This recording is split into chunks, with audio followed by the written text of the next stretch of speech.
"Please, Lord, have mercy on us," Sarah whispered, her heart a frantic drum against her ribs. Her hands were clasped so tightly they ached, but it wasn't a prayer of thanks or supplication. It was a desperate plea to an unseen force, a desperate cry for intervention as the fragile world around her was about to shatter. Victoria's hand was raised, poised to strike. Her face, usually a mask of polished indifference, was contorted with a venomous rage that pulsed through the opulent living room like a physical force. In front of her, the elderly matriarch, Eleanor, trembled. Her frail body, shrunken with age and illness, was a study in profound terror. Her knuckles, white as bone, were pressed against her temple as if she could ward off the blow with a silent, useless gesture. Sarah had seen this cruelty for months. It had started with words, poisonous, subtle barbs that chipped away at Eleanor's dignity. The mansion, a testament to Alexander's staggering wealth, was a gilded cage. It was a place of sterile beauty, where the clink of fine china and the gleam of marble floors masked an ugly, festering wound. Victoria, the young wife, had been the one to inflict it. Her public persona was one of impeccable grace, a vision of elegance that charmed society. But behind closed doors, she was a viper. "You're so slow, you old fool," Victoria would hiss, her voice a low, cutting whisper that could never be overheard. "Can't even hold a teacup without shaking. Don't you know you're a burden?" These words, repeated with cruel regularity, had slowly stripped Eleanor of her spirit. The trembling in her hands was no longer just a symptom of her condition. It was a physical manifestation of fear. She began to apologize for everything, for the smallest spill, for taking too long to shuffle down the hallway, for simply existing. Her once bright, gentle eyes became clouded with a deep, paralyzing shame. Sarah was the only one who saw. She was a silent witness, a ghost in the corners of the vast house. The unspoken plea in Eleanor's eyes had become a daily torment for her. Sarah's protection began in small, secret ways. When Victoria would turn off the heating in Eleanor's wing, claiming she had to save energy, Sarah would silently bring an extra blanket. When a cruel jibe would send Eleanor into a fit of apologies, Sarah would offer a soft, reassuring touch to her shoulder, a small act of defiance. "Please don't do anything," Eleanor had once pleaded, her voice a reedy whisper. "She'll just make it worse." And so, Sarah had endured, her own heart aching with a helplessness that felt like a physical weight. Every night, on her knees in her small Spartan room, she would pray, not for herself, but for the broken woman who was trapped in her own home.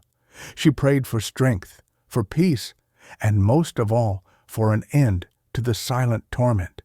But today, the silent torment had become an open threat.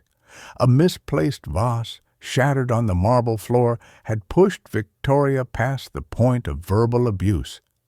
"You useless, senile old woman!" Victoria shrieked, her voice echoing off the vaulted ceilings. "You're nothing but dead weight." Eleanor had cowered, a small, pathetic figure. I'm so sorry," she stammered, tears streaming down her wrinkled cheeks. "Sorry won't fix this," Victoria roared, her hand flying up. Time seemed to slow. Sarah saw it all unfold, the venom in Victoria's eyes, the sheer terror on Eleanor's face, the trembling hand raised high. It was in that moment, as her hands were still clasped in a silent prayer, that a switch flipped inside her. The fear was gone, replaced by a righteous fire. With a speed born of pure adrenaline, she lunged forward. She intercepted Victoria's hand just inches from Eleanor's face.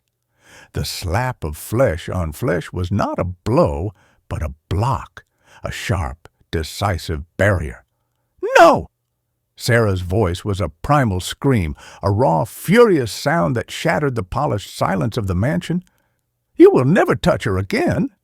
Victoria recoiled, her face a mask of shock and fury. "How dare you?" she spat. "I dare because you have no right," Sarah countered, her voice trembling, but her stance firm. She wrapped her arms around the shaking form of Eleanor, pulling the old woman into the safety of her embrace. Eleanor clung to her, her body shivering uncontrollably. It was at that precise moment that the front door swung open. Alexander stood there, his face pale and etched with concern. He was early. A sudden, unsettling feeling had come over him during a board meeting, a premonition so strong he had abandoned the conference room and driven home. He saw the tableau, his wife, livid with rage, her hand still slightly raised, his mother, a small terrified huddle clinging to Sarah, and Sarah herself, a formidable protective presence. Victoria, quick as a viper, turned and pointed a finger at Sarah. "Alex, thank God you're here. She's been poisoning your mother against me, turning her against her own family." Sarah met Alexander's gaze. There was no fear, only a fierce, unyielding resolve. "That's a lie," she said, her voice steady. "For months, your wife has tormented your mother. She has used insults and abuse to break her spirit, and today she was going to hit her." The accusation hung in the air, heavy and undeniable. "I only did what my heart told me to do," Sarah continued, her voice gaining strength. She looked at Eleanor, who was still buried in her arms. "She deserves to be cherished, not despised, and if she cannot be respected in this house, I will take her and care for her as the treasure she is." The words seemed to echo in the silence. Alexander's eyes, fixed on his mother, were wide with a horrifying realization. He saw the way Eleanor held on to Sarah, not like a timid old woman seeking comfort from a servant, but like a shipwreck survivor, clinging to the only piece of driftwood in the ocean. He saw the raw fear in her face, the evidence of months of silent abuse that he had been too blind to see, too busy to notice. Tears welled in his eyes, a searing mix of guilt and sorrow.